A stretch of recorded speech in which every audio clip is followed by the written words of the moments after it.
93 সংখ্যক যি অধিৱেশন ৰঙিয়া মৰাজনা ভৈয়াৰ এই হাতীমৰা পথাৰত মই বৰ্তমান উপস্থিত আছো। ইয়াৰ প্ৰায় যিসমূহ কাম আছিল ইয়াৰ আই বাপসকলে দিনে নিশাই যি কষ্ট কৰি সেইসমূহ কাম সম্পূৰ্ণ কৰিবলৈ সক্ষম হৈছে আৰু মাজত মাত্ৰ 5টা দিন বাকী। আমি যদি অস্থায়ী মূল নামঘৰৰ ফালে যাওঁ তাত দেখা পাম যে আই বাপসকলৰ যি নাম প্ৰসংগৰে এক উৎসৱমুখৰ পৰিৱেশ সৃষ্টি কৰিছে।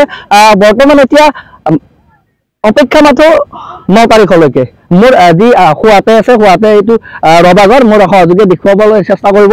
ৰবাগৰটো কিছু যেহেতু এটা বৃহৎ অঞ্চল আগুৰি এই অধিৱেশনখন অনুষ্ঠিত কৰা আছে, হয়তো আমাৰ কেমেৰা সম্পূৰ্ণকৈ ঢুকি নাপাব, তথাপি দেখুৱাবলৈ চেষ্টা কৰিছে। আৰু মোৰ যি বাওঁফালে আছে, বাওঁফালে আপোনালোকে দেখা পাব কিছু নিলগত মোৰ পৰা ইয়াত সেনা বাহিনীসকল অৰ্থাৎ যিসকলে পৰিচালনা কৰিব, ইয়াত প্ৰায় 60,000 লোক থাকিব আৰু কিছু নিলগত ইয়াৰ পৰা দেখিবলৈ পাই আছো যে তাত যি খাদ্যৰ ব্যৱস্থা তাত হেৰি কৰা হ'ব। প্ৰায় 600 চৌকা ইতিমধ্যে সম্পূৰ্ণ কৰিছে আৰু ইয়াত 35টা উপ সমিতিয়ে চোৱা চিতা কৰিব আৰু একেলগে বহি প্ৰায় 10,000 লোকে ইয়াত খাদ্য গ্ৰহণ কৰিব।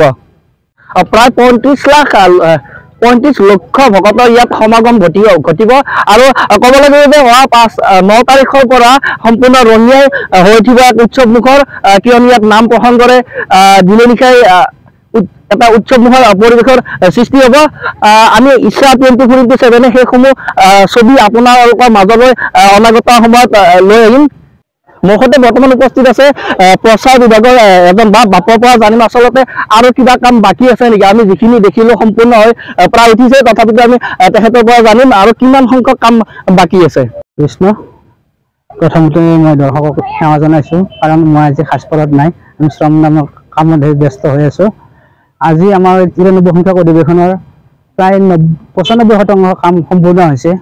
ইয়াত মাত্ৰ শিবিৰৰ অলপ ত্ৰিপাল লগাবলৈ আছে আৰু এই যিখিনি গাড়ী অহা যোৱা কৰিব সেই ৰাস্তাটো অলপ ব্যৱস্থা কৰিবলৈ বাকী হয়। বাকীখিনি কাম সম্পূৰ্ণ হৈ কালিৰ ভিতৰত সম্পূৰ্ণ হৈ উঠিব বুলি আমি আশাবাদী আৰু লগতে এই আধৰুৱা কামখিনিত সকলোৰে সহযোগ বিচাৰিছো। কৃষ্ণ।